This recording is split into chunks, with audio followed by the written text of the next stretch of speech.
지난주에 이어서 신해상과 성막 저희가 말씀 계속해서 이어서 보도록 하겠습니다. 지난주에 저희가 이스라엘 백성들이 광야에 머무르면서 이 모세를 통해서 십계명과 하나님의 율례를 받는 과정들, 특별히 모세가 시내산에 등용하는 과정, 하나님의 말씀을 듣고 이스라엘 백성들에게 전달하는 그 과정들을 저희가 살펴보았었죠. 어, 그래서 특별히 저희가 기억할 것이 우리 어, 세 번째 등반을 하면서 이제 십계명 받기 준비하죠. 그리고 네 번째 등반 때 하나님께서 말씀으로 음성으로 십계명을 선포해 주시고 이스라엘 백성과 시내산에서 언약을 체결을 하십니다. 그래서 그 과정 속에서 저희가 본 것처럼 출애굽기 20장의 십계명 그리고 21장부터 23장까지 각종 율법, 율례들을 갖다 가르쳐 주셨죠. 그 5차 때는 그 대표, 백성들의 대표인 70인 장로들이 함께 올라가서 기념만찬 식사를 나눴습니다. 그러고 나서 저희가 이제 6차 등반 때 처음으로 모세를 통해서 이 언약의 판을 주시기로 약속을 해주셨죠. 그리고 나서 성막 제작법도 가르쳐 주셨어요. 그런데 그 과정 속에서 금송아지 우상을 이 산 아래서 섬기는 것으로 인해서 모세가 돌판을 깨뜨리고 하나님의 진노하심이 그 가운데 임했을 때 아, 모세가 중보기도를 통해서 여호와의 마음, 하나님의 진노하심과 이스라엘 백성들의 그 연약함, 허물들을 덮는 과정들을 또 저희에게 보여주시죠. 그러면서 우상 숭배를 심각하게, 우상 숭배는 정말 끊이지 않고 일어날 텐데 우상 숭배를 심각하게 했을 때 하나님께서 진노하시고 생명책에서 지워버리실 수 있다 하는 말씀을 나눠주셨어요. 그리고 마지막 여덟 번째 다시 두 번째 돌판을 준비해서 올라갔을 때 그 깨트린 것 대신 여호와께서 직접 그 말씀을 다시 기록해 주셨죠. 자, 여기까지 지난주에 저희가 보았어요. 그러면서 이제 광야에서 훈련을 마치고 가나안에 들어갈 때 가나안을 정복하면서 가나안에 들어갈 지켜야 할 언약들을 다시 가르쳐 줍니다. 왜냐하면 가나안은 젖과 꿀이 흐르는 천국이 아니고 거기는 가장 세속적인 것, 또 세상의 권력이 다 모여 있는 것, 그곳에서 하나님의 여호와가 하나님이심을 선포해야 하는 그런 곳이죠. 그렇죠. 영적인 저희는 영적으로 정복할 이 세상 미전도 지역들 복음이 필요한 곳이에요. 그렇기 때문에 더 거룩한 삶, 성결의 능력, 성령 충만함 가운데 여호와의 말씀을 의지하며 살아가야 되죠. 반대로 연약하면 어떻게 됩니까? 그런 것들이 잘 준비가 되지 않으면 세속의 물결, 세상의 그 물결이 급속도로 이스라엘 백성들에게 들어올 거예요. 그래서 이 구약의 출애굽과 광야, 가나안을 정복하는 이 과정을 통해서 신약 시대의 성도들이 어떤 영적인 여정을 걸어가야 하는지를 미리 보여주신 거다 그랬어요. 그래서 이 안에서 그래서 이 언약을 구약적인 언약을 저희들에게 적용하는 것을 어떻게 적용할까 잘 보셔야 되죠. 자, 가나안에 들어가서 지켜야 할 언약들을 가르쳐 주십니다. 첫째, 가나안 족속과 언약을 맺지 말라. 출애굽기 34장 11절에 그 말씀하시죠. 너는 내가 오늘 너에게 명하는 것을 삼가 지키라. 보라 내가 내 앞에서 아모리 사람, 가나안 사람, 헷 사람, 그리스 사람, 히윗 사람, 여부스 사람을 쫓아내리니 너는 스스로 삼가 내가 들어가는 땅의 거민과 언약을 세우지 말라. 왜냐하면 올무가 된다고 말씀하시죠. 저희가 이게 이미 가나안 족속들이 가나안 땅을 점령하고 살았죠. 그들은 도시를 세웠고 강력한 그 군대 조직과 문화를 만들고 있어요. 그래서 또 동시에 애굽도 세상을 대표하지만 가나안도 어떻게 보면 정복해야 할 대표적인 세상이에요. 이스라엘보다 강력하죠. 이미 도시 국가 문명을 갖고 있어요.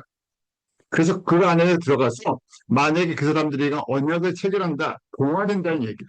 동화되면 거꾸로 여호와 하나님의 나라를 세워나가는 것이 아니라 세상적인 물결 속에서 세속화가 급속하게 진행될 것.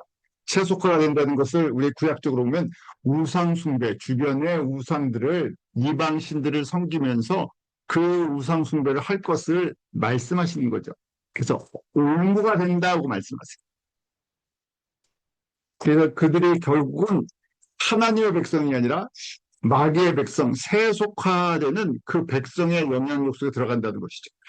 오늘 저에게 주시는 메시지예요. 교회가 그의 본질적인 것을 잃어버리면 급속하게 세속화가 됩니다. 교회 갖고 있는 대표적인 문제죠. 과거 사실은 지금은 이제 교회가 성장을 멈추고 거꾸로 요새는 저희가 동영상이나 뉴스나 보면 교회 노인들만 남아 있다. 한국도 그렇고 미국도 그렇고요. 그 젊은 사람들이 다 떠났다. 교회의 본질을 잃어버렸다. 뭐 여러 가지 말들이 들리죠. 안타까움이 있어요. 결국 이 과정 속에서 세상과 맺은 저희 교회 성장이라는 그것 때문에 세속화 방법을 너무 많이 택해서 급속하게 세속의 물결이 들어와서 저희가 이제 더 이상 교회의 거룩한 영향력이 세상에 잘 안 미쳐지죠. 자, 똑같은 거예요. 가나안 족속과 언약을 맺지 말라 그렇게 말씀하셨어요. 두 번째, 아세라상을 섬기지 말, 찍어라고 이제 계속해서 말씀하십니다. 왜냐하면 올무가 되는 그 땅의 사람들의 삶을 사모하고 주변의 국가들처럼 되려고 할 때 우상이 들어왔죠. 미리 말씀하시는 거예요. 이렇게 될 걸 알고 계셔서 경고를 주시는 거죠. 그래서 아셀의 상은 섬기지 말고 찍어라고 말씀을 하세요. 반지를 헐고 그대 수상을 깨뜨리고 그대 상을 찍어라. 왜? 그 설명을 하시죠. 너는 다른 신에게 절하지 말라. 여호와는 질투라. 질투하는 하나님이시다. 그, 이 인격화하셔서 표현하시는 거예요. 이스라엘 사람들 수준으로 말씀해 주시는 거예요. 왜냐하면 우리 질투하시는 하나님의 반대되는 말을 우리 사랑의 하나님이라고 했죠.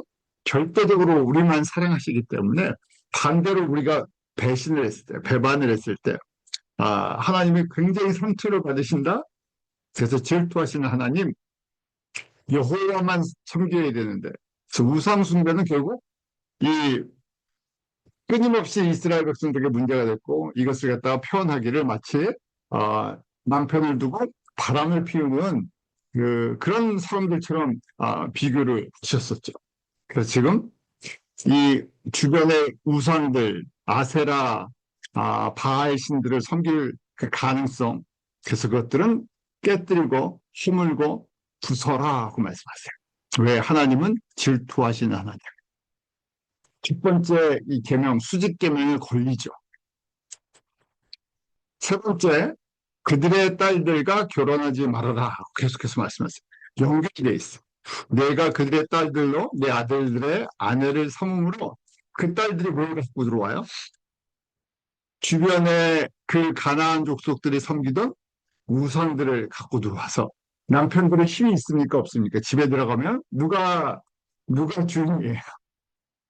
집에 들어가면 아내들, 여자의 영향력이 강하기 때문에 똑같은 문제가 결국 이스라엘 안에 일어났죠. 우리 대표가 가수는 누굽니까? 솔로몬이에요. 솔로몬이 주변의 나라들, 나라들과 정략 결혼을 해서 수많은 여자들을 데리고 들어오고 그 여자들이 모든 우상들을 가지고 들어왔어요. 그래서 이게 다 연결돼 있어요. 뭐 때문에요? 우상숭배. 그래서 네 번째, 이방 신상을 만들지 마라. 다 연결돼 있죠. 우상숭배에 빠져들기 때문에. 우상숭배가 무엇입니까? 하나님만 섬겨야 되는데, 하나님만 사랑해야 되는데, 자유롭게 양다리를 거쳐. 이스라엘 백성도 여호와를 버렸습니까? 버리지 않아요. 여호와를 알아요. 인식을 하는데, 동시에 수많은 우상들을, 이방 신들을 같이 섬겼죠. 가나안의 정복을 시작하다가 거꾸로 가나안 족속들의 우상과 문화 속에 잠식돼 버렸어요. 이것이 교회들의 모습이죠. 교회가 영적인 힘을 잃으면 순식간에 세속화되죠. 왜요? 교회가 많습니까? 교회가 힘이 있어요. 세상에 힘이 있어요. 어디가 숫자가 많아요. 어디가 영향력이 있어요.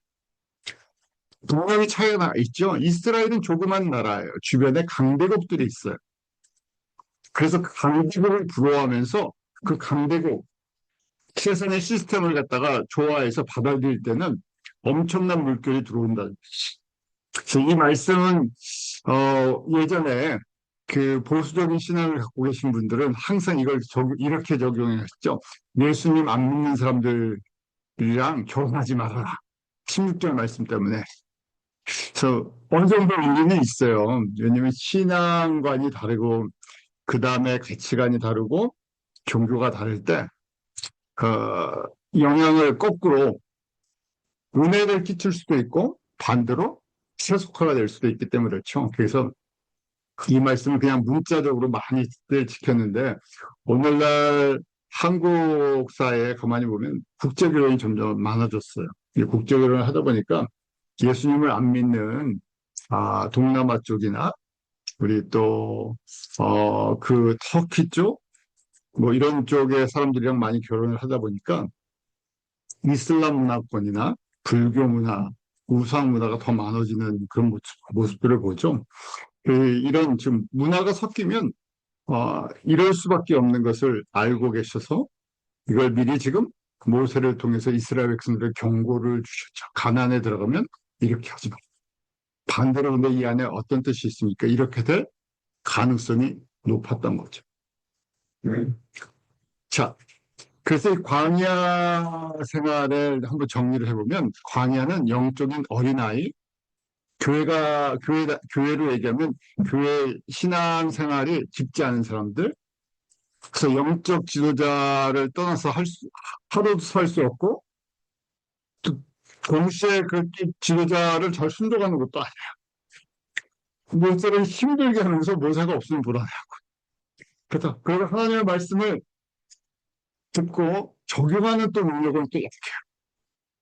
그래서 끊임없이 돌봐줘야 되는데 동시에 끊임없이 불평과 원망이 있어요. 잠깐만 힘들면.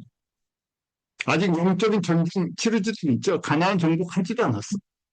그런데 결국은 내 삶 속에서 일어나는 수많은 것들, 내가 생각하는 것과 하나님의 나라의 차이점이 있으면 결국 눈에 보이는 것 때문에 불평과 원망을 하죠.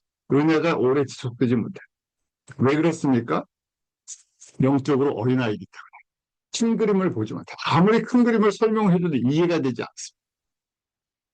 그렇죠. 하나님의 말씀을 많이 가르쳐줘도 그걸 소화해서 적용할 수 있는 능력이 없어요. 성장해야 돼요. 반드시 성장해야 되죠. 성장할 때까지 결국은 양육을 해줘야 돼요. 양육을 하려니까 영의 양식과 성령의 기름 부으심이 끊임없이 공급이 돼요. 왜 40일 동안 모세를 시내산에 머무르게 하셨을까요? 이 과정을 통해서 모세도 성숙하는 과정들, 이스라엘 백성들도 실패를 통해서 성숙하는 과정들 서로 배우는 거죠. 특별히 40일간 모세가 첫 번째 돌판을 받으려고 올라갔을 때 백성들이 인내하지 못하죠. 믿음이 그렇게 크지 못하니까 오래 인내하지 못해요.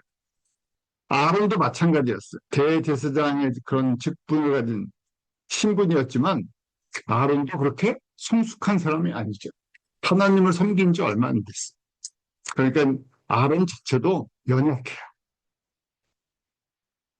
그래서 저희가 사실은 교회에서 직분들을 받고 섬기지만 다 연약한 사람들이에요. 선교사들도 그렇죠. 그런데 선교 공부를 할 때 그런 그 공부를 해요. 선교사님들이 많은 분들이 선교지에서 실패를 경험합니다. 그리고 돌아와요. 상처를. 그럼 교회에서는 선교사라는 타이틀이 있고 선교지에 다녀왔다, 뭐 섬겼다 그러면 마치 영적으로 하늘을 나는 아주 용사 같은 그 생각을 하세요. 똑같은 사람이고 어떻게 보면 상처가 더 많을 수도 있어. 근데 그렇게 생각 안 하고 저분은 믿음의 용사다. 그래서 더 큰 거를 했다. 교회 와서도 더 큰 일을 할 수 있다라는데, 또 그 선교사님의 개인의 영성이나 삶 속에 아픔과 여러 가지 것들이 복합적으로 치유받고 회복돼야 할 부분들이 있어요. 이제 한국 교회 안에서 치유와 회복에 대한 프로그램들에 대한 것, 그 부분이 다시 재양육돼야 되는 부분들에 대한 생각들이 너무 적었었어요. 그런 과정들이 없었죠. 아론도 마찬가지예요. 지금 아론의 책임은 분명히 있어요. 저희 입장에서 봤을 때 그렇잖아요. 아론이 잘라서 얘기했어야 될 거 아니에요. 이거는 우상숭배다. 이건 이집트에서 갖고 온 우상숭배를 잘라서 백성들이 가르쳐야 되는데 어떻게 됩니까? 백성들이 그 수준으로 받아들이지 못해요. 그럼 만약에 아론이 그렇게 얘기했으면 어떻게 됐겠습니까? 폭동이 아마 일어날 수도 있어요. 그래서 이 타협을 하는 과정 속에서도 이런 아론도 이 과정 속에서 실패도 경험하고 또 제사함 받는 과정도 백성들도 그렇잖아요. 대표적으로 3천 명이 죽임을 당했지만 200만 명, 200만 명. 저희가 이런 과정 속에서 서로 모든 사람들이 실패 속에서 성숙함을 배우는 과정이 광야의 과정. 금송아지 우상을 섬겼던 이유가 무엇입니까? 눈에 보이는 것을 의지하던 과거의 우상숭배의 습관 때문에.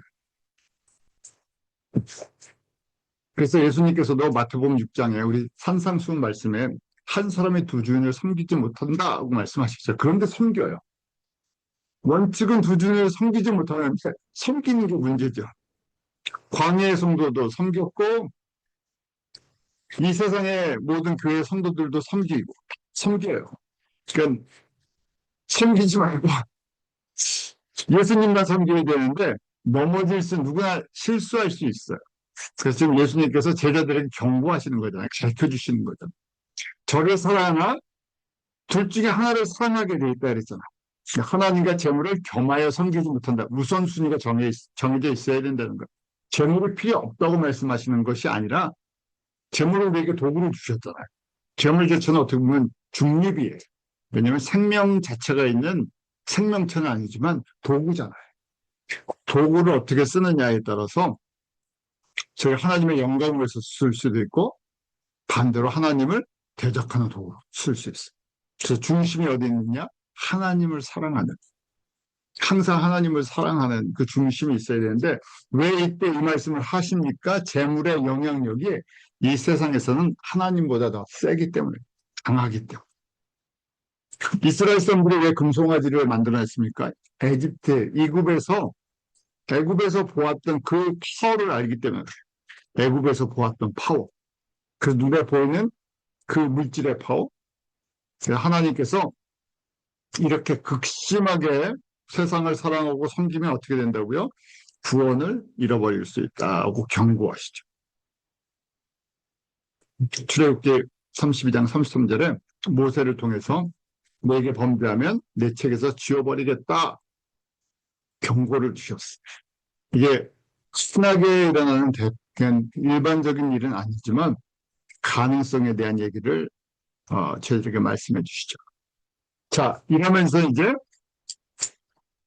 이스라엘 백성들이 절기를 지키게 해주십니다. 출애굽기 12장, 우리 출애굽하면서요, 6월절 출애굽을 하면서 달력을 새로 만들어 주셨죠.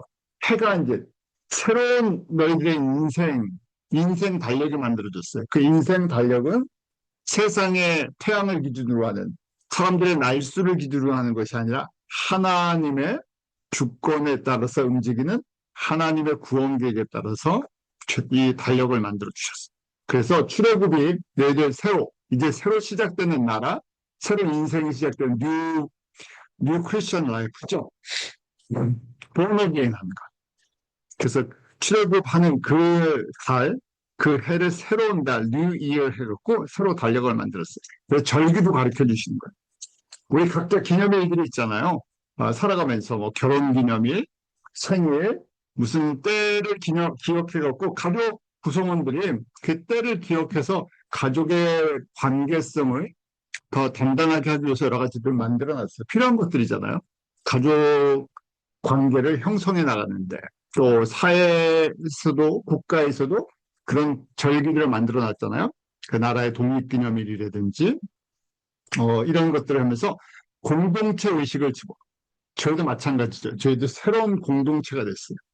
예수 그리스도 안에서. 그래서 지켜야 될 것 꼭 기억하라는 거예요. 이렇게 움직이기 때문에. 그 우리 7가지 절기, 레위기 23장에 나와 있는 절기들 저희 공부했었죠? 그러니까 유월절, 무교절, 초실절, 오순절, 나팔절, 속죄절, 초막절, 장막절. 예수 그리스도의 초림과 성령님의 오심과 교회의 예수님의 그 다시 오심으로 교회가 완성되는 것, 하나님의 나라가 완성되는 것을 절기로 가르쳐 주셨어요. 그 절기는 영적인 어린아이들은 다 이해할 수 없어요. 어느 정도 조금 달력도 보고 시계도 보고 그런 거 계산할 줄 알아. 그래서 저희가 공부한 거예요.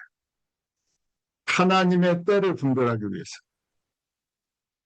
그래서 저희가 뉴스나 여러 가지 것들을 통해서 지금 오늘날 시대가 어떻게 움직이는지 저희가 분별을 하잖아요. 마찬가지로 절기를 알고 있어야 기준이에요. 기준. 하나님께서 예수 그리스도를 통해서 어떻게 움직이고 계시죠. 그래서 저희가 선명하게 유월절, 무교절, 초실절 이 세 개를 통해서 예수님이 초림하시고 십자가에 죽으시고 그리고 부활하시는 걸 알았어요. 이 봄절기, 새 절기대로 정확하게 예수님이 오셔서 이 과정을 보여주셨죠. 저 십자가에 돌아가시는 날, 십자가에 죽으시는 날이 팔서보 유월절 금요일이었어요. 성경의 달력 1월 15일. 그리고 무덤에 토요일 날 들어가시고 우리가 부활주일이라는 주일에 부활의 첫 열매가 되시죠. 그래서 그 부활주일이 초실절인데 잘 아시는 것처럼 이것은 보리의 추수한 첫 열매를 하나님께 드리는 날이었어요. 이스라엘 백성들이 모세에게 이 절기를 배우고 1500년을 지켰죠. 1500년을 지킨 동안 이걸 기억하라 지금 계속 말씀하시잖아요. 레위기 23장 2절에도 이스라엘 자손에게 고하라 성회를 삼을 여호와의 절기는 이러하니라 하면서 정확하게 하나씩 가르쳐주세요. 그 목적이 있기 때문에. 이제 하나님의 백성들은 세상의 기준에 따라 살아가는 것이 아니라 하나님의 뜻 가운데 역사의 주인 되신 예수님이 움직이시는 대로 저희가 초점을 맞추고 살아가는 거예요. 아침에 일어나면 저희 눈 뜨자마자 뭐 대부분 하십니까? 눈 뜨자마자 시계부터 보고, 저 시계, 몇 시지? 그거 지금 보고요. 오늘은 무슨 일이지? 뭘 해야지? 하고, 오늘 하루의 일정을 생각해요.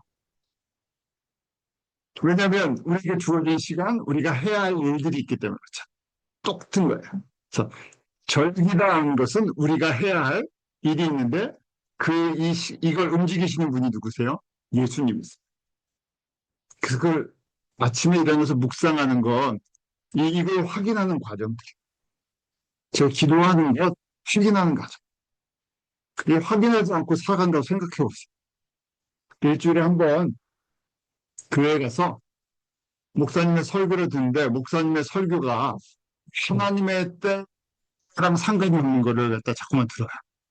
왜냐면 하나님의 말씀이니까 이제 피를 분별을 잘 못하는 상태에서 계속 듣는다고 생각해 보세요. 그럼 이 분별하는 능력이 떨어지겠죠. 같은 하나님의 말씀인데 때를 볼 줄 모르니까. 그래서 저희가 이스라엘 백성들에게 지금 이렇게 하나님의 때, 하나님의 절기를 가르쳐 주시죠. 정확하게.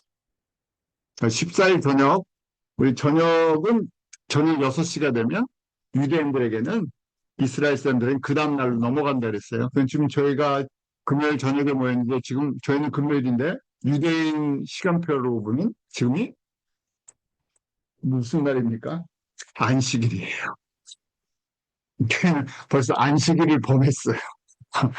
왜냐면 너무 많이 움직였어. 저녁이에요. 저녁은 그 다음날로 넘어가요.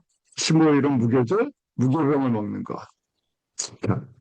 그 다음에 예수님께서 말씀하신 것처럼 이 오순절은 초실절부터 50일째가 되는 날, 원래 물추수에서 드리는 날인데, 이제 여름 절기가 시작되는 거예요. 성경의 3월달인데, 우리는 5월과 이 6월 사이죠. 그래서 이때부터 4개월간 추수가 시작이 돼요. 근데 정확하게 오순절날 성령님이 오시죠. 사도행전이 그렇게 시작됐죠. 그 예수님께서 이스라엘 백성들에게 절기를 가르쳐 주시고 정확하게 예수님의 이 절기에 따라서 움직이세요. 구약에서는 이것이 농사나 이스라엘 사람들의 이 생활 속에 있었던 건데 이걸 영적으로 이제 예수님께 적용이 되는 거였죠. 그래서 오순절날 성령님을 오시면서 교회가 시작됐어요. 교회의 목적은 무엇입니까? 세우신 목적, 이방인들을 추수하는 거예요. 근데 기간이 있어요. 계속 가는 것이 아니라 4개월이라는 기간, 언제까지요? 가을절기가 시작될 때. 언제 시작됩니까? 예수님이 보시기에 이방인의 충만한 숫자, 정해진 어느 정도 숫자가 채워졌다. 그럼 절기가 끝나는 거예요. 그때 나팔절, 우리 가을절기가 시작되는 나팔절이죠. 7월 1일인데 나팔 불면서 예수님께서 공중에서 임하실 거예요. 이 땅에서는 신실한 사람들이에요. 모든 그리스도인들이 아니라 신실한 어린 양의 신부와 같은 사람들이 들림을 받아서 휴거된다 그러죠. 들림을 받고 이 땅에서는 7년 환란이 시작됩니다. 7년 환란 기간을 우리가 속죄절로 봐요.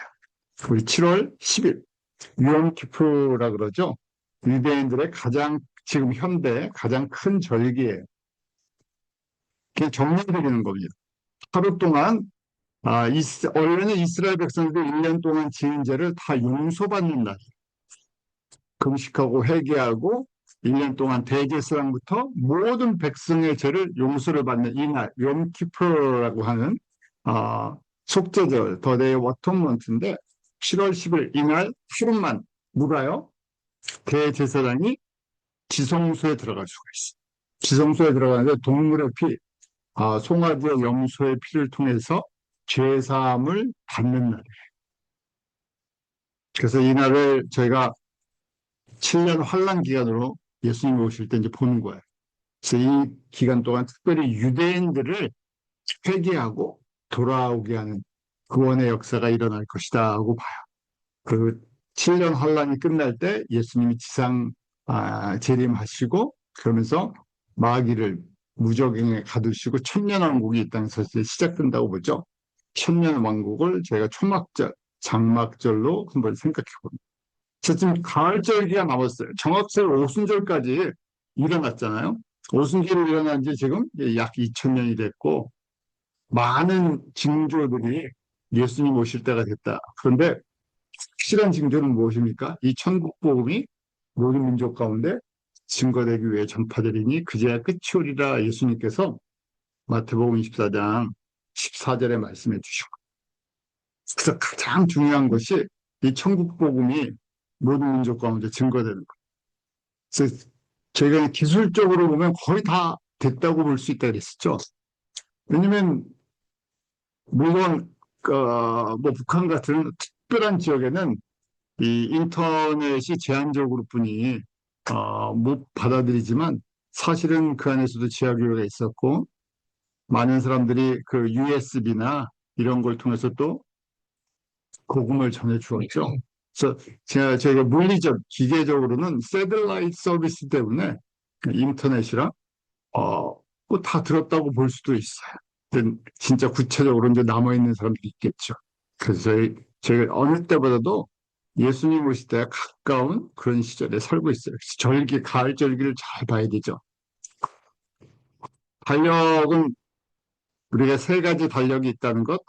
그래서 현대 달력, 성경의 달력은 출애굽기 12장 6월절부터 시작된 거고 유대인들은 원래 농사절긴 밀력을 갖고 있었다고 설명을 드렸어요. 자, 이렇게 일곱절기는 하나님의 구원의 역사와 연결이 돼 있다 하는 걸 기억하게 하기 위해서 언제 가르쳐 주십니까? 벌써 언제 가르쳐 주신 거예요? 이 절기는요. 지금부터 3,500년 전 출애굽하자마자 광야에서 가르쳐 주셨어요. 이제 이렇게 시작할 거예요. 두 번째 저희가 또 이스라엘 백성들에게 지킬 것이 있는데 뭘 지키게 하세요? 안식일을 지키게 하세요. 출애굽기 34장 21절에 엿새 동안이라고 7일에는 쉴지니라고.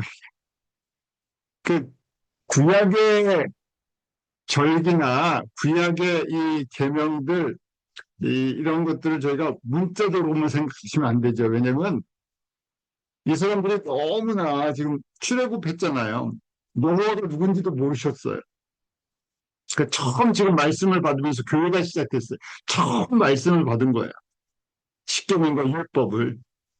그러니까 아직 기준이 뭐가 뭔지도 모르죠. 그래서 영적으로 아주 지금 낮은 어린아이 상태라 그랬어요. 그래서 여호와께서 가르쳐 주실 때 눈에 보이는 수준으로 가르쳐 주시죠. 왜냐하면 일곱 번째 날을 거룩하게 만드셨죠. 하나님의 날. 하루만 안식일이 아니라 참된 안식은 누구와 함께 있을 때? 여호와와 함께 있을 때. 안식을 주시는 분? 여호와. 우리 인생의 주인, 생명의 주인 여호와. 기억하게 하는 거예요. 근데 저희가 참 저희가 재밌는 게 저희 신앙생활 하다 보면 은혜로 구원을 받았잖아요. 예수 그리스도를 믿음으로 은혜로 구원을 받았어요. 저희는 동물제사 지내본 적 있나요? 뭐 옛날에 우상을 섬길 때 뭐 지키신 분이 있는지 몰라도 우리는 예수님 믿고 동물제사 지내본 적 없어요. 구약의 율법을 지켜본 적이 없어요. 그런데 엉뚱한 건 구약이 또 율법을 따라요. 이게 절묘하게 섞어놔갖고 은혜를 율법에서 자유케 됐는데 몇 가지는 또 율법을 지켜요. 아주 철저하게 지키려고 그래요. 그래서 안식일을 지켜야 된다 그래서 주일을 안식일 개념으로 지키려고 해요. 일하지 말고 일은 하지 않고요. 제가 주님을 섬기죠. 제가 주일을 지키지 말라는 얘기나 본질이 뭐냐는 거예요. 본질. 여호와를 잊지 않고 기억하는 거고요. 여호와가 내 삶의 중심이고 나의 모든 것 되심을 인정하고 시작하고. 그래서 11시, 뭐 12시 시간이 중요한 게 아니라 내가 한 주의 처음을 우리 안식일은 토요일이죠. 구약의 안식일은요. 우리는 주일을 지켜요. 예수님이 부활하신 날을. 그래서 우리는 부활된 마치 출애굽 받은 이스라엘 사람들이 여호와를 중심으로 살아가는 것처럼 내 인생의 시작과 완성은 예수님이십니다. 그것을 인정하고 고백하고 그날을 저희가 기억하면서 예수님을 같이 모여서 섬기는 날이죠. 이스라엘 사람들도 마찬가지예요. 똑같은 개념이에요. 6일 동안 일하는데 내가 일하는 게 아니죠.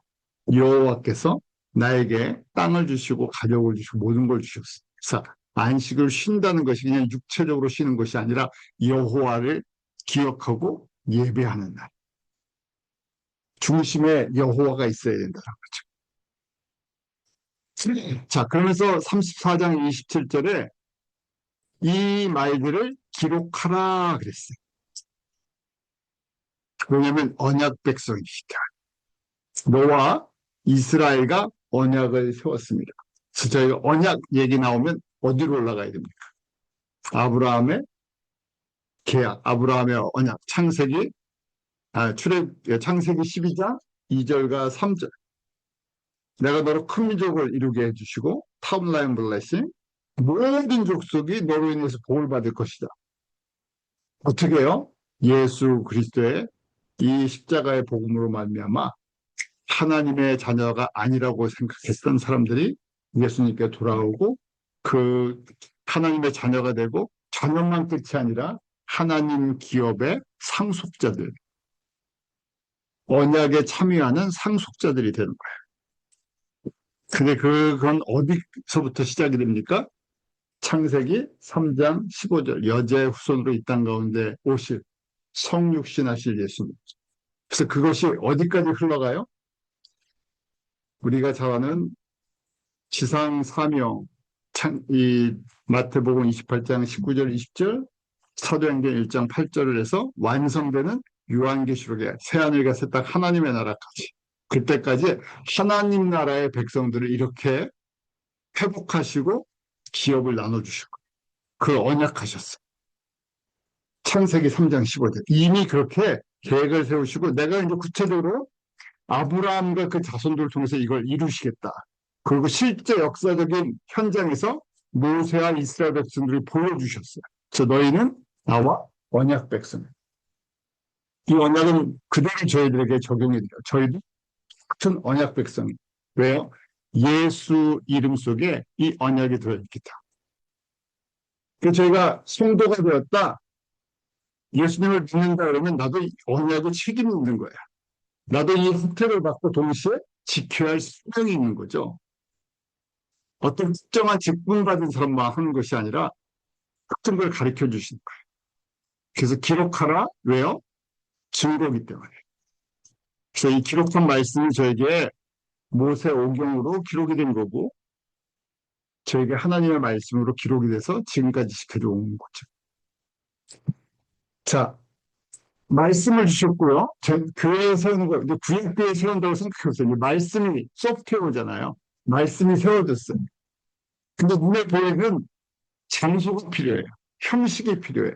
그래서 성소, 성막을 만들게 하세요.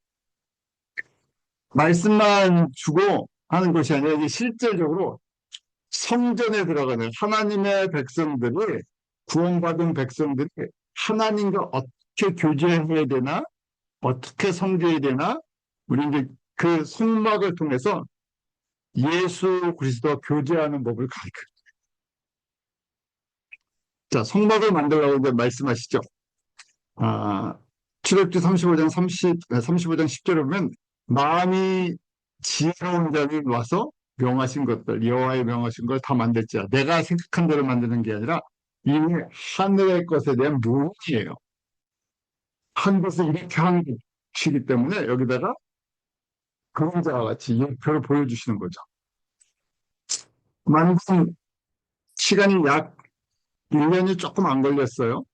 성전 성막 봉헌한 것이 출애굽 2년 정월 1월 초 1일 여기서 이거 옛날에 글을 좀 어렵게 써놨어요. 1월 1일이라고 쓰면서 되는 것 같다가 정월 그달 초 1일이라고 굉장히 어렵게 써 있죠. 영어가 훨씬 쉽게 돼 있어요. On the first day of first month in the second year. 그 기원전 1445년 1월 1일이에요. 성경에다 여기에 이건 성경에 성경은 기원전 1445년 1월 1일 출애굽한 지 약 1년이 채 안 됐을 때 그 성막 봉헌을 합니다. 이렇게 만들었겠죠? 모형이에요. 이런 식으로 이제 만들어져 있어요. 앞에 자, 그림을 한번 보죠. 이 그림이 편하세요? 이 그림이 편하세요? 자, 그림 오른쪽 이 동쪽이에요. 지금 그 사자 표시 보이죠? 동쪽에 문이 출입문이 있고 들어가자마자 번제단 동물을 불태우는 번제단이 있고 그다음 제사장이 몸을 씻는 물두멍이 있고 그 다음에 우리가 이제 성소, 지성소가 있는 성소라고 부르는 곳이 있죠. 자, 그 성소가 안에 우리 금촛대, 떡상, 분향단이 있어요. 그러고 나서 휘장을 들어가면 그 안에 홀리 오브 홀리스 지성소의 언약궤가 있어요. 지성소 안으로는 대제사장이 1년에 한 번 딱 언제 들어간다고요? 욤키프. 저희는 미국 북미에 사니까 욤키프 이렇게 얘기할 수 있어요. 가을에 할로도로 학교가 다 쉬니까 저희는 아주 자연스럽게 배웠잖아요. 굉장히 수준 높은 곳에서 살고 있어요. 우리 속죄절날 대제사장이 여기 들어갈 수 있어요. 이 그림을 한번 보세요. 이 그림을. 아무나 못 들어가는 곳이에요. 자, 이걸 보시고 이렇게 생겼다는 거예요. 영어는 이렇게 되어 있고요. 자, 그 다음에 노용도는 이런 식입니다. 그림에 이제 윤곽이 있으시죠? 자, 이제 보죠. 구조를 좀 볼게요. 구조는 크기예요. 크기. 큐빗으로 이제 짓게 만들었어요. 큐빗이요. 네, 정확하게 이 동서쪽은 50큐빗이고 남북은 100큐빗. 가로 세로 얘기하죠. 그러니까 세로가 50큐빗, 가로가 100큐빗. 이 큐빗이 약 45cm 이렇게 생각하시면 돼요. 45.6 뭐 이렇게 얘기하는데 45cm. 그러니까 이 크기가 얼마냐면 22.5m 곱하기 45m, 75피트, 150피트. 집 한 채만 하겠네요. 동네, 그쵸? 동네 집이 보통 이렇게 되나요? 한 60바이, 저희 동네 60바이 100 되는 것 같은데, 75바이 150 집 하나 되는 것 같아요. 울타리의 기둥이 60개를 세웁니다. 60개. 한 기둥 높이가 2.5m 되는데 60개. 왜냐면, 이 짧은 쪽은 세로로 이 10개씩, 그다음 긴 쪽으로 20개씩. 그 다음에 그렇게 써있죠? 27.9절에 100규빗에다가 기둥은 20씩 해서 노수로 이렇게 받쳐서 만들어요. 제가 거기 설명도 해주잖아요. 요새 NIV 2011년 판에는 저희가 잘 모르는 거는 설명까지 거기다 붙여놨어요. 그래서 규빗이라고 되어 있고, that is about 150 feet 하고 45m다 하고 설명을 다 해주잖아요. 여기 친절해요. 그냥 성경이 제가 이 모르는 용어들을 조금씩 설명을 해줘요. 그래서 제가 이걸 보여드린 거예요. 물은요, 이 성막 전체가 다 예수님을 상징해요. 우리가 하나님의 보좌를 상징하고 예수님을 상징해줘요. 어떻게 우리가 죄 있는 사람들이, 죄인들이 하나님 앞에 들어갈 수 있나?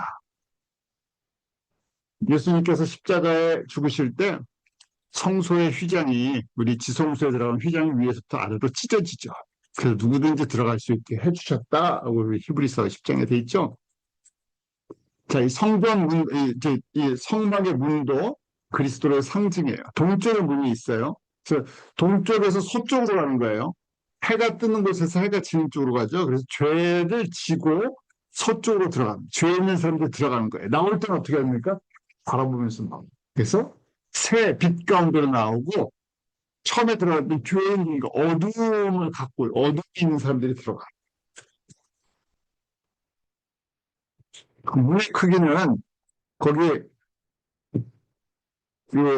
문 크기 있죠? 20규빗이라고요. 그러십니까? 약간 머리를 이렇게 스쳐야 계시죠? 추린문이에요. 20규빗. 그래서 9.12m, 약 9m예요. 그리고 11규빗, 12규빗 합치니까 얼마예요? 50규빗. 옆으로 보이시죠? 근데 50규빗이에요. 덧셈 하시면 이쪽은 긴 쪽은 100규빗.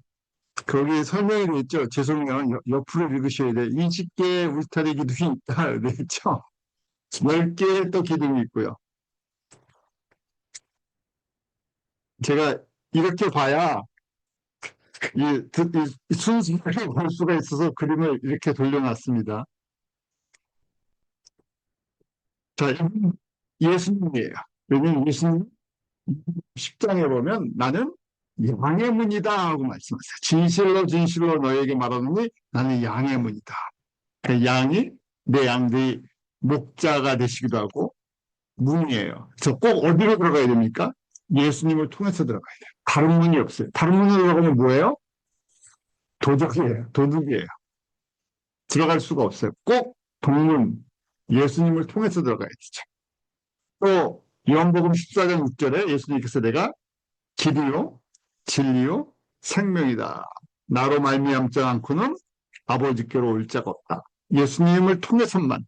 이 성막 자체가 다 예수님을 상징하고 하나님께 나아가는 그 길, 예수님이에요. 그래서 가르쳐 주시는 거예요. 어떻게 죄인들이 여호와께, 하나님께 나아갈 수 있나, 보좌로 나아갈 수 있나. 보좌 앞에 나아가는 기도, 보좌의 찬양, 예수님을 통하는데 예수님을 충만한 과정들, 예수님의 그 십자가와 구속의 대속의 큰 은혜들을 기억하고 그걸 힘입고 나아가는 거죠. 그래서 이 그림을 항상 기억하자 그랬죠. 이것이 또 고린도전서 3장 16절 너희가 하나님의 성전인 것. 그래서 우리가 이 모습이 우리 속사람, 우리의 마음이 요 구조로, 우리의 혼이 요 구조로 돼 있다고 말씀을 드린 거예요. 그래서 이 부분이 정리를 잘 해서 묵상을 해야 되겠죠. 자, 제사장도 또 준비를 해야 돼요. 제사장. 제사장은 대제사장 결국 예수님, 우리의 영원한 대제사장이 예수님을 상징해 주는 거죠. 그래서 가장 중요한 것이 구별, 거룩이에요. 성결. 그래서 우리 성결, 거룩, 이런 표현을 쓸 때는 목적이 있어서 구별되었다. 사명이 있어서 구별된 삶, 구별된 행동, 구별된 가치관을 요구하세요. 그래서 우리 성도도 마찬가지죠. 하나님께서 하나님의 목적으로 해서 저희가 부름을 받은 사람. 우리 인생은 여호와를 위해서 준비된 인생들이죠. 아론과 두 아들이 제사장으로 구별이 됩니다. 그 두 아들 나답과 아비후가 있는데 불을 잘못 써서 어떻게 합니까? 죽임을 나중에 당했죠. 자, 지금 이제 준비하는 과정, 거룩한 옷을 입히고 첫 번째 회막문으로 들여다가 물로 씻기고, 자, 우리 이 물두멍이 있죠? 물두멍이요. 항상 씻어야 돼요. 하나님의 거룩함 앞으로 거룩함이 중요하기 때문에 물로 씻는 것, 내 안에 허물, 죄를 씻는 과정. 그러니까 우리가 예수 그리스도의 피로 덮임을 받도 항상 우리가 성령 안에서 새로워지는, 씻기는 은혜가 있어야 되죠. 두 번째, 뭘 합니까? 거룩한 옷을 입어요. 세상의 옷이 아니라 하나님의 옷. 그래서 우리가 이제 육신의 옷이 아니라 우리가 다 왕 같은 제사장인데 바울은 저에게 옛 습관, 옛 성품의 옷을 벗어던지고 새 성품, 팔복의 옷을 입어라. 성령의 9가지 열매의 옷을 입어라. 그게 거룩한 옷이 제사장들이 입어야 할 옷들. 구약 시대는 구체적으로 어떤 옷을 입어야 제사장들이 입어야 할 옷들이 있어요. 구별된 삶과 구별된 목적이 있죠. 백성의 죄를 담당하고 처리해 줘야 되기 때문에 구별된 일들을 해야 돼요. 세상 일을 하지 못했어요. 그 다음에 기름을 부어 거룩하게 해라. 기름을 붓는다? 하나님의 특별한 일을 맡겨준다는 거죠. 우리 그래서 제사장이나 선지자나 왕은 기름을 부어요. 그 대리자라는 거예요. 하나님의 통치의 대리자. 그래서 그의 연속 순상으로 저희가 교회에서 목회자들, 목사 안수 받을 때 이 안수하죠. 또 안수 집사님이나 장로님들 또 안수해줘요. 그러면서 성령의 기름 부으심에 하나님의 기름 부으심에서 구별되었다는 거예요. 단순하게 직분이 주어진 것이 아니라 이제는 전적으로 주님의 일, 주님의 영광을 최우선으로 해서 살겠습니다는 고백이죠. 그래서 지금 제사장을 이렇게 구별해서 세상 일을 하지 않게 하고 오직 여호와를 섬기는 것, 백성들의 죄의 문제를 해결하고 하나님께로 인도하는 일을 위해서 이제 구별하는 과정이죠. 그리고 이제 특별히 오신제는 크게 보면요. 두 종류가 있어요. 하나는 그 일반 제사장 예복이 있고 속죄절날 입어야 할 옷들이 있어요. 그러면 대속의 이 죄사함을 받기 위해서 입어야 할 옷, 세마포 옷들이에요. 그 다음에는 하나님의 거룩을 나타내기 위해서 입어야 할 옷들이 있어요.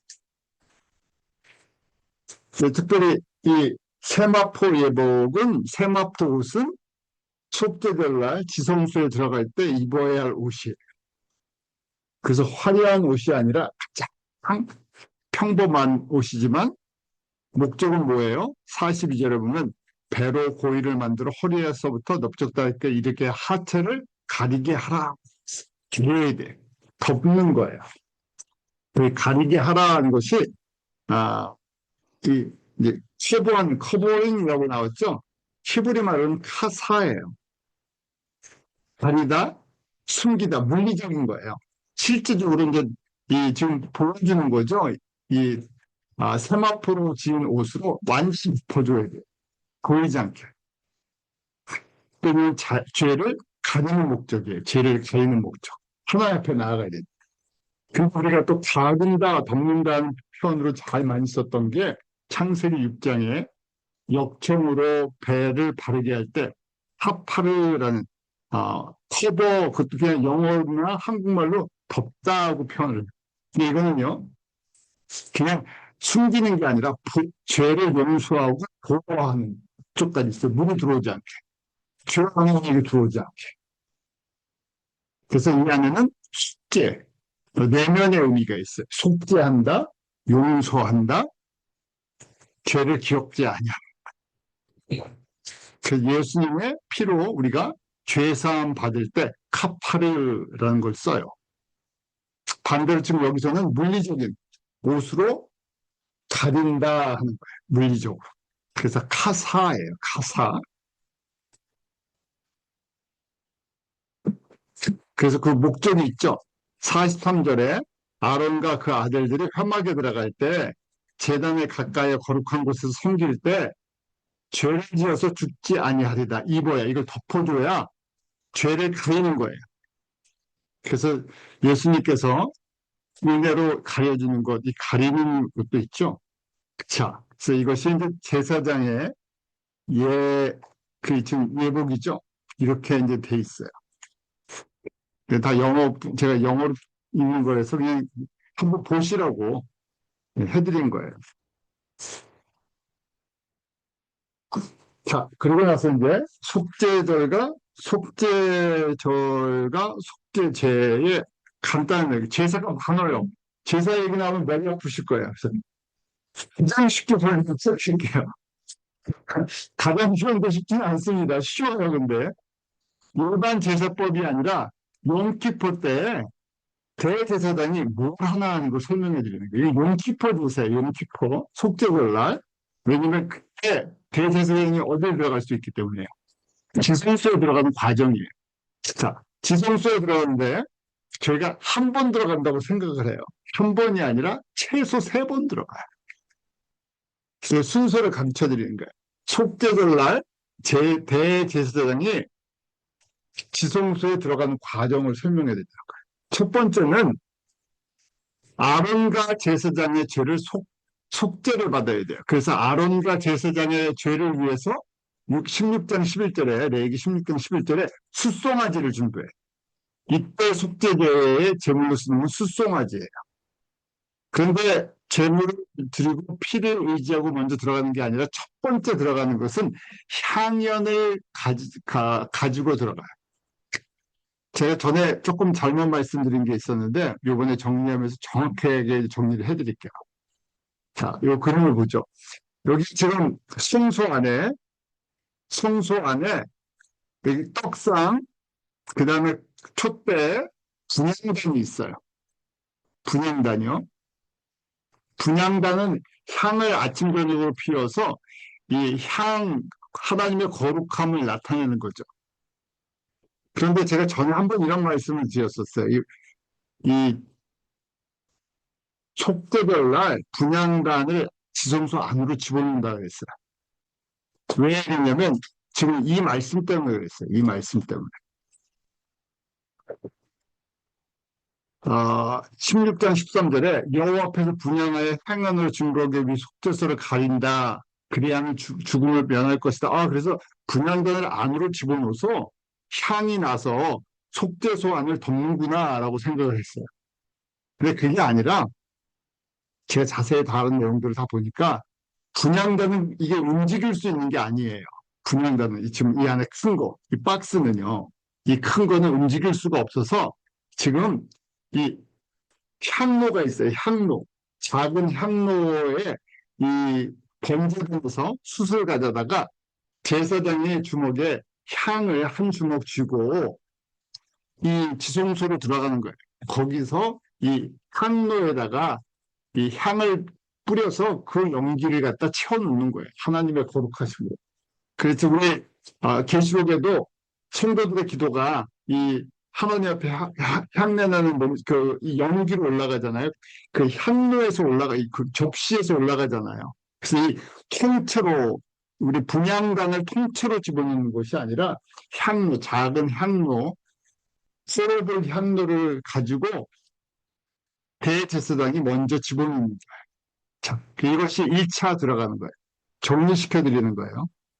과거에 혼란이 있을 수 있어서 첫 번째는 그래서 금양로에다가 향을 가지고 들어가서 향을 피워드리는 거예요. 그래서 하나님의 거룩으로 가득 채워서 사람들의 허물이 혹시 있으면 가리워주게 거룩으로 채우는 거. 그래서 목적이 뭡니까? 거기에 분양하여 향연으로 속죄서를 가려서 죽음을 면할 것이다. 고 돼 있어요. 이때 대제사장만 움직이는 거예요. 기억할 것은 속죄절날은 대제사장만 성소와 지성소를 왔다 갔다 하는 거지 다른 사람들이 들어가지 못해요. 그리고 두 번째는 대제사장과 제사장들의 속죄를 위해서 숫송아지를 잡은 걸 가지고 피를 가지고 들어갑니다. 그래서 16장 14절에 숫송아지의 피를 취하여 손가락으로 지금 두 번째 들어갔죠. 속죄서 동편에 뿌린다고 돼 있어. 그래서 손가락으로 동편에 뿌리고 또 손가락으로 그 피를 속죄소 앞에 동편에 한번 뿌리고 그리고 속죄소 앞에서 60번 뿌린다고 돼 있어요. 그게 두 번째 들어간 거예요. 그리고 세 번째는 그 백성들을 위해서 들어가요. 내 죄를 사함받고 세 번째는 백성들을 위해서 염소 두 마리를 준비해요. 한 마리는 속죄의 피를 위해서 염소를 잡아요. 그래서 16장 15절 백성을 위한 속죄 염소를 잡아 그 피를 가지고 수송아지처럼 들어가서 뿌리는 거예요. 자, 그럼 염소는 두 마리를 준비해야 되죠. 하나는 속죄의 피를 드리는 거고 하나는 우리 아사세 염소라고 해서 대제사장이 백성들의 모든 죄를 이 염소에다 떠넘겨요. 그리고 광야에다 풀어주죠. 우리가 아사세 염소라고 해요. 그래서 죄를 지고 하는 모습이에요. 쓰러져 버려요. 그래서 모든 백성들의 죄를 지고 떠나버리는 거예요. 광야. 이걸 아사셀 염소라고 불러요. 그래서 염소는 두 마리예요. 한 마리는 잡아서 피를 흘리게 하는 거, 백성들의 죄를 용서받기 위해서 하나는 지고 떠나는 거. 이 둘 다 예수님을 상징하죠. 그래서 우리가 지금 이렇게 최소한 세 번 여호와 앞에 속죄절날 들어가요. 대제사장만. 성소와 지성소에서 지금 속죄의 제사를 지는 건 대제사장 혼자예요.